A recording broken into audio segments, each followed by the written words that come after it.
Hi, this is Abul Hussain coming to you direct from London, the United Kingdom, and welcome to another episode of the SMMA Mastermind podcast, where we talk about how you can start or scale your digital marketing agency, and we also bring on subject matter experts to share their wisdom in terms of how you can provide exceptional results for your clients. Now, if you are watching this episode outside of our Facebook group, find the link above or below this video or go to smmamastermind.com. Now, with that out of the way, I have a very special guest joining me all the way from Salt Lake City in Utah. And we are going to talk about how you can build a remote team that is going to serve all of your clients. His name is Damon Burton, and he is the president of SEO National. Now, before I bring him on, he has a great story. Over a decade ago, he got into the digital marketing space by outranking a $1 billion company in the SERPs and has gone on to work with major international brands. He has worked with NBA teams. He's worked with Inc. 5000 companies and a lot more. Damon, welcome to the show. Abul, I appreciate it. Excited to talk with you. Thank you very much for joining me because I'm sure you are very, very busy. So for the people who might not know who you are, how about a little bit of an introduction? Yeah, so Damon Burton, I started SEO National about 14 years ago. My background before that was design, and just kind of made a jump into SEO and experimented a little bit, had a lot of success, and I always kind of want to be very focused. I never really had an interest in being the marketing company or digital company that says they do it all and is mediocre at all of it. So once I kind of discovered the SEO and the value of what we could bring to clients, I just kind of stuck to that, and that's all we've done for 14 years. So married, got 3 kids, and most importantly, I have a beard. That's awesome. I've trimmed my one. I can see it close enough. I'm trying to get this moustache out. Yeah. Now, that looks good. The story of outranking this $1 billion company, how did that all come about? It's interesting because that was before we grew the agency, and for the first year or two, it was just a solo kind of preneur thing. I was in my early 20s, so it was just cool to be self-employed. And at that time, when I was first getting into SEO, there was a lot of listeners will be familiar with the show The Bachelor, whose the parent company is ABC.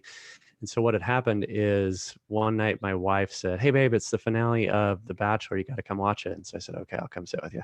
And so we went and watched this Bachelor show. And from what I remembered, in the season finales, they would kind of leave a cliffhanger. They wouldn't tell you who the next guest was going to be. And that night they talked about who the guy was going to be. And it was this gentleman named Andy Baldwin.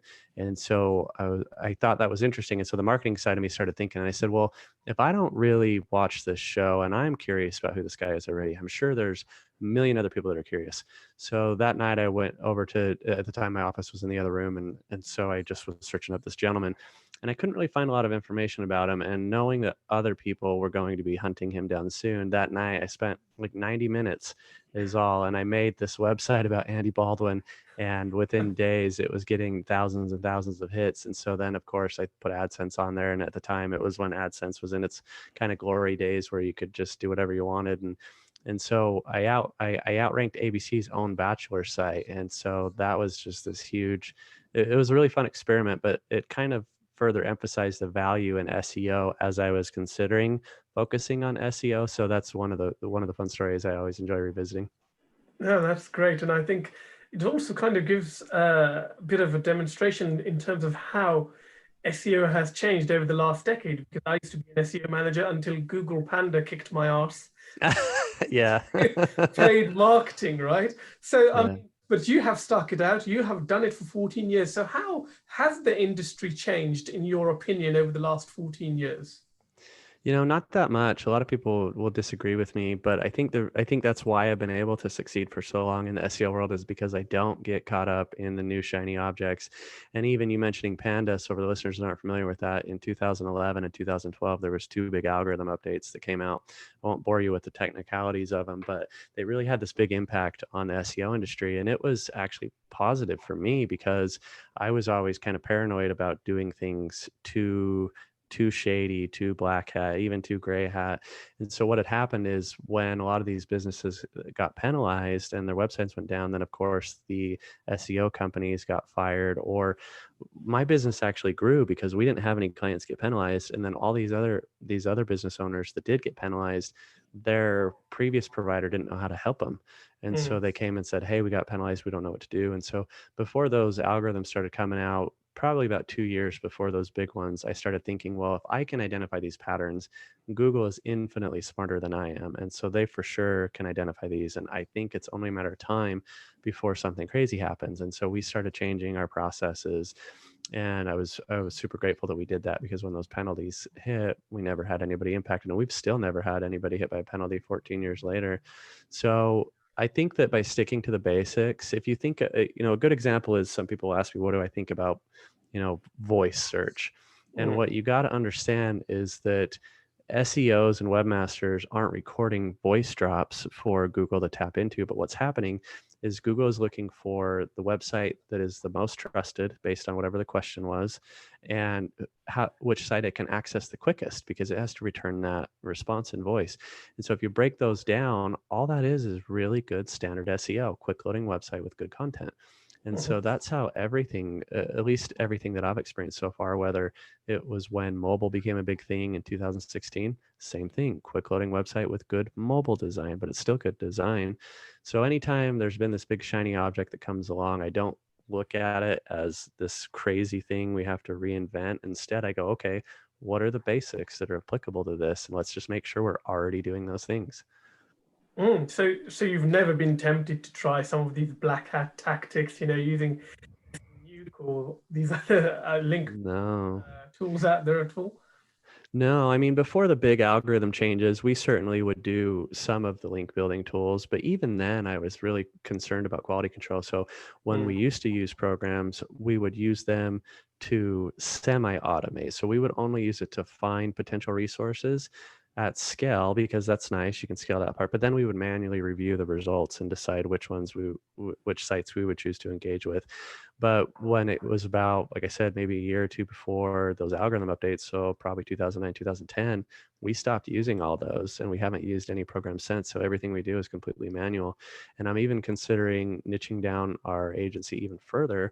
And our new mission statement is potentially going to be about how we are the content driven, non-backlink, non-focusing agency, because I don't mind backlinks to understand the value, but we've had so much success in focusing on just good basics, good content, good user experience, solving problems, answering customers' questions, that kind of takes care of the backlinks on its own and attracts good readership, good viewers, good, inbound links.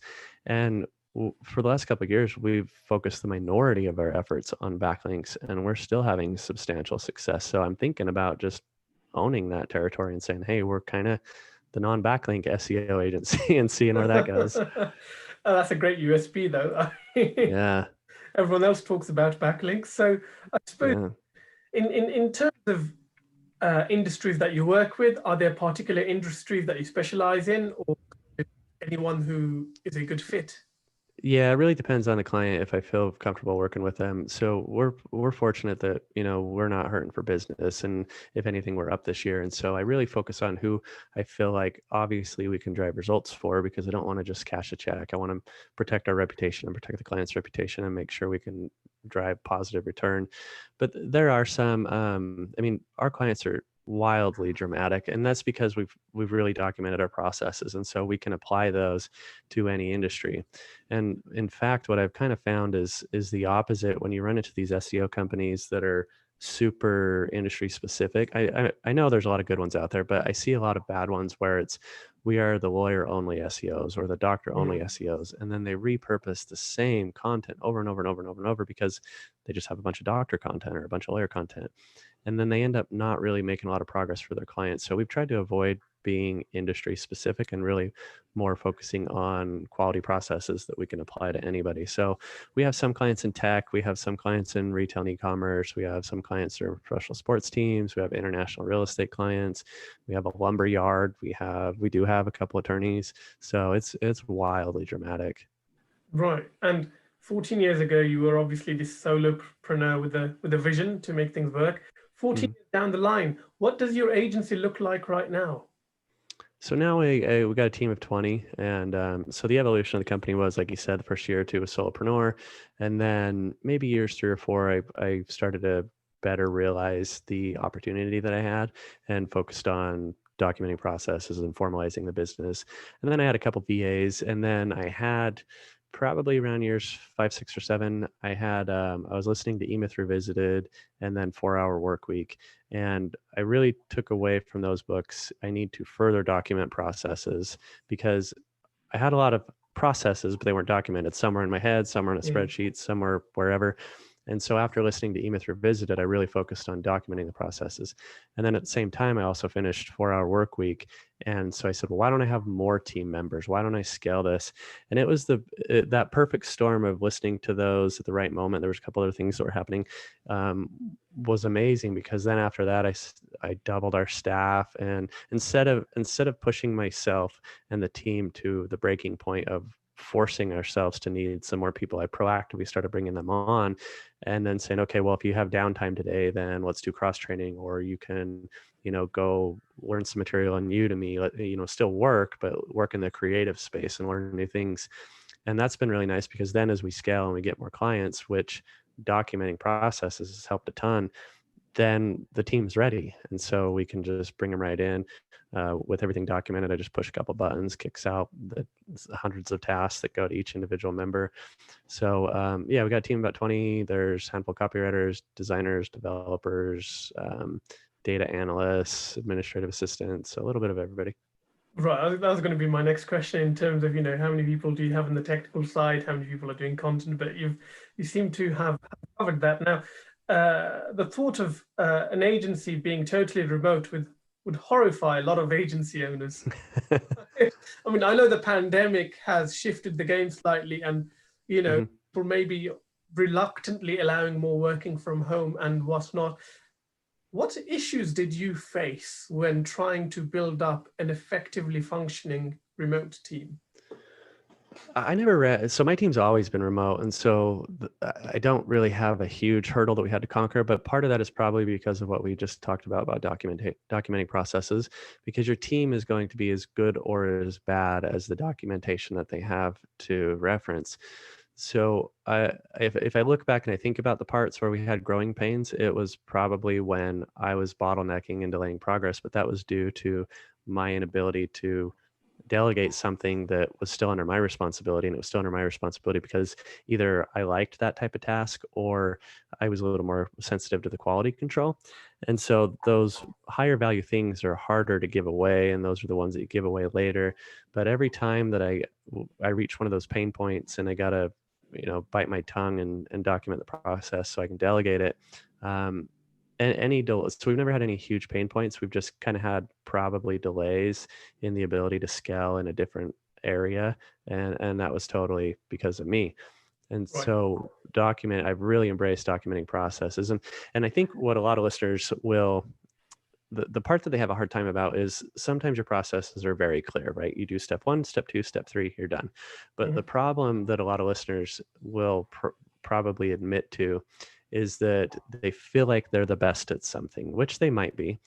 And because they feel like they're the best, or like me, I was really sensitive to the quality control, you feel like nobody else should be doing it because you want to make sure it gets done correctly. And so what I've had to learn is, if it's not a situation where it's easy documenting steps 1, 2, 3, and it's more dynamic or variable, then you have to document the thought process. Mm. And so you have to say, go look at this asset and decide how we're going to work with it. And then look at this, competitors, whatever, compare the opportunities. And so what I'm getting at is, even those really hard things that don't have a very clear answer, you can still document and delegate those if you start to approach it from the thought process instead of Yeah. the literal steps. Yeah, that's actually a very, very great tip. Now, when you have, I suppose, such clear processes, does that hinder the creative process at all? Or, I mean, are you expecting very similar kind of output all the time? Or does your team have quite a bit of flexibility? They have total flexibility. That's a great question. I don't give them any direction at all. because I want, at least in round one of content, because I want them to focus on writing a unique piece of content that solves the problem and is quality based. So I don't want to say write 500 words, write 1,000 words, write 1,500 words, because what's the point of, let's say you write a perfect piece of content that is entertaining and addresses the concern in 850 words. But your minimum is 1,000 words. So now you're going to make the article less valuable because you're going to shove an extra 150 words into it, which dilutes the value of the content. So I give my team total trust in what they write. Now, obviously, there's certain practices and guidelines that you do for SEO emphasis, but I have them do those second or third. I have them focus on not caring about any of that. So their first draft is as good as it's going to get, being focused on the content, not focused on the structure or SEO. And that kind of solves a lot of the SEO problems because, like you said, is it very similar content? No, it's totally different. And then that's the problem what a lot of other people have, is because they feel like they have to have this very robotic structure to their content, and then it doesn't provide any unique value, or it's not entertaining. So, depending on the industry, you may not need entertaining content, but the biggest chunk of my staff is copywriters, and they all have these unique skills. One of them is really funny and entertaining, and so we give her like the family and the children clients. And then another one is very analytical, and so we give him all the tech and the marketing clients. And then we have another one that's very like bubbly and a lot of personality. And so, like, don't be afraid to showcase the voice, whichever voice is best for whichever piece of content. And don't feel like you have these very structured outlines you have to limit yourself to. And in terms of managing performance, how do you go about that? Is that by kind of having clear KPIs and objectives? Is it kind of on a project by project basis? If someone was working in an agency, they would probably have an annual appraisal or something like that. How do you make sure that, I suppose, you're getting the best from your team? I throw all of that out the window. So I would rather spend more time finding the right person that I can trust, and then I don't have to care about all those other things, than to be so stuck on KPIs and numbers that we run into the problem that we just touched on. Is we limit creativity, we limit the ownership that our team takes in their products and their content. So the way I hire is, I can find a million web designers, I can find a million copywriters, but I can't find a million designers and copywriters that are actually going to care about the content that they produce and care about the individual client and care about the team morale. And so the way that I hire is, I'll first in the job listing, I'll hide a little piece of content in the middle. So at the top, I'll put, here's the responsibilities, we're excited to work with you. And then at the bottom, I put the compensation. But then in the middle, I put an Easter egg, and I'll put something really bizarre. And so I'll say, don't message me on here. My preferred method of communication is Skype. So send me a Skype message. And then in the Skype message, you have to say, I love unicorns. Like something that nobody is ever going to say, because what I'm looking for is somebody that reads thoroughly and follows directions. So anybody that messages me on the platform, I don't even respond. I made the mistake of reviewing their resumes, and sometimes they would look like a great resume, and so I'd engage them. But it never worked out because that very first reason, they didn't listen and follow directions. And so later that would reveal itself. So then when the people message me, I'll verify their skill set. But skill set is, like I said, you can find anybody to do anything. So once that just basic check mark is checked off, then after that, it's mostly about who they are as a person. What are their long-term dreams? Do they want, a short-term opportunity or a long-term opportunity? And then it's really important to understand not only what they're good at, but what they actually like doing, because those can be totally different things. You may have somebody that loves, like one of the guys that I hired that's been with us for 3 years now, he loved doing like proposals and outlines. And then what I found out, his strength that he really loves doing is data research and analysis. And so now I have him work on campaign launches when he does the keyword research and the content strategizing. He's not a copywriter at all, but he loves coming up with the creative topics that we give to the copywriters. So it's, when you can approach the new team member and understand the value they can bring to you, but also understand the value you can give back to them and giving them opportunities and things that they like to do, then you're going to build a really strong team. And then I don't have to micromanage. I don't want to micromanage at all. And then it creates a better relationship too. So I still talk to them all the time, but a lot, half the time it's just about how was your weekend and check out this thing that, me and my wife did. And so you build these really valuable, trustworthy relationships. So I don't do a lot of micromanaging, and, I can do everything that my team can do. I can do web design, I can do SEO, I can do copywriting. So all I got to do is just kind of spot check and go, okay, yeah, they finished that, because I took the time to document everything. And as long as that I trust them, which I do, then I don't have to go check every single thing, because I know they followed the documentation that I made. And so it's going to be done completely. Mm-hmm. And do you have like a daily team meeting or a weekly team meeting where everyone comes together? And I mean, often it's difficult to kind of have some sort of a social life, I suppose, when everyone is working remotely. How do you make sure that they don't end up becoming kind of hermits and, Yeah. waiting from the rest of the world? Well, I think it's two different answers. So we do meetings, but not very frequently. We do meetings maybe once every 2 months where we get the whole team together, because I don't think there's a lot of value in meetings if you've documented your processes and, people are doing their things. Like, what am I going to do in a meeting? Just ask them the same question that I already know the answer to. So I don't do a lot of frequent, at least corporate meetings, we'll say. We do regularly talk on Skype. About half the team, we talk about, we probably talk daily in independent conversations, but very little of them are work related, maybe 25%. There might be one question throughout the day, but the rest of it is just building that relationship. So the other side of that question, though, is I do take a very interested approach into their morale and them not becoming hermits. But I don't think that has anything to do with work. I think positive work production is a benefit, but I think the way that you get that is by focusing on the personal relationship. So when COVID hit, half my team is in the States and the other half of the team is over in the Philippines. And so they all have very different lockdowns and different situations that they're in. And when I reached out to them, the first thing I said was, hey guys, your job is safe. Don't worry about that. Like, I'm going to take care of you. And I think COVID probably, surprising, I didn't think it was really possible, but probably built even better relationships, because they knew that I had their trust from a personal position, not just for my business interest. And then the other thing I did when I messaged them is I said, what can I do to support you guys? Because in the Philippines, they had a lot more strict lockdowns than where we have here in Utah. And so I knew they really couldn't get out and do much. And then I also know, even when we do kind of have lockdowns here, like, I can still go to the store. And even if it was more strict than that, I can still go out in my backyard. And in the Philippines, most of the people don't have a yard and they don't have places they can go. And so they're really confined. So I messaged them and I said, how can I support your mental health? Can I, one of you guys wanted to learn music. Can I buy you a guitar? And then I asked, two of them are big gamers, and they said, can I buy you a subscription to something? And then I finally just opened up the discussion even greater about a couple weeks ago. And I said, hey, is there anything that I can do to improve your quality of life? Like, even if it's not work related. And so for 3 of my team members in the Philippines, I bought them air conditioners.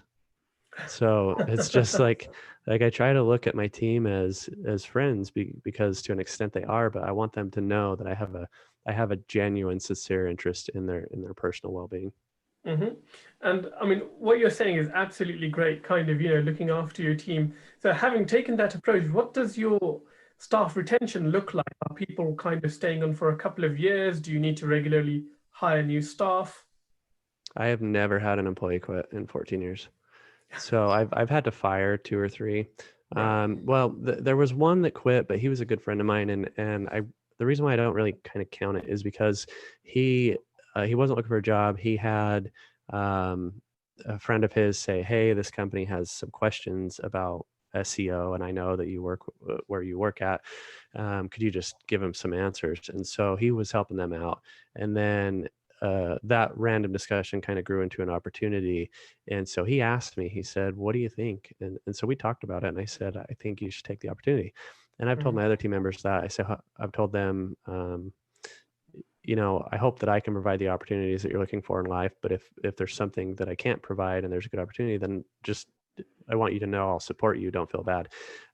So I've only had that one employee quit, but it was because we talked about it and I encouraged him to. But other than that, I've never had an employee quit. And I think that goes to, like I was saying, I would rather spend more time at the front of the job opportunity discovery, finding the right person that I don't have to spend all this time later, because I would rather pay somebody an extra however much per hour and know that I have full faith in them and I know that they have the best interest of clients in the company at heart than for me to try and save a buck on negotiating an hourly rate and then I have to replace that person every 3 months. That sounds like a nightmare. Yeah, no, that's a great tip there. Now, I mean, we are very fast running out of time, and I know there's a lot more questions that I have, but for the people Yeah. who might be watching this, who want to find out a bit more about you, because obviously you've got a lot of other stuff that you're doing. You're doing a lot of charitable work as well. Where can they go to find out a bit more about you and SEO National? So a couple places. I'm most active on LinkedIn, so you can find me Damon, Damon, Burton, Burton. Same thing on Facebook. And then I just I blog a lot on DamonBurton.com about not all business stuff, but kind of about entrepreneur life. And then probably the last thing I'll throw out is if anybody's wanting to get into SEO, I just wrote a book and I have a free copy. If you go to freeseobook.com, you can download the PDF there. Awesome, absolutely awesome. On that note, Damon Burton, thank you so much for your time. Abul, thank you so much.